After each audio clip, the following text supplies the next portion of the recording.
परिवहन मंत्र्यांनी निर्णय घेतलेला आहे की मराठी सक्ती 1 मेपासून मराठी ज्यांना बोलता येणार नाही किंवा वाचता येणार नाही अशा सगळ्यांना जे परवाने दिलेले आहेत ते परवाने रद्द होणार. आणि ह्या निर्णयाच्या विरोधात सगळे रिक्षा टॅक्सी चालक जे आहेत 15 लाख रिक्षा टॅक्सी चालक आहेत जे संपावर जाणार आहेत. मी तर म्हणतो खुशाल संपावर जा. संपावरच काय, तुम्ही इकडनं जेवढं सगळं आहे ते तुमचा सगळा धंदा गुंडाळा आणि तुमची जी राज्य आहे तिकडे जा.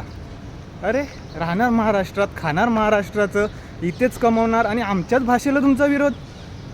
हे काय म्हणजे एक विचार करण्यासारखी गोष्ट आहे. त्या लोकांनी असा निर्णय घेतला की आम्ही आमचा धंदा बंद ठेवू, आमच्याकडे पैसे नाही आले तरी चालेल, पण आम्ही आमची भाषा सोडणार नाही, आम्ही मराठी शिकणार नाही.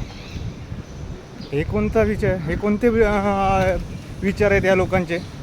तुम्हाला मराठी लिहिता वाचता नाही आलं तर एखादे साईन बोर्ड असेल ते तुम्ही वाचणार कसं? यासाठी हा जो निर्णय घेतलेला आहे ना, हा योग्य निर्णय आहे. तुम्हाला काय वाटतं कमेंटमध्ये नक्की सांगा. आणि ह्या निर्णयाचं आता आम्ही लोक तर स्वागत करतो आहे. तुम्ही आपल्या कमेंटमध्ये याचं तुमचं मत नोंदवा आणि फॉलो केल्याशिवाय जाऊ नका.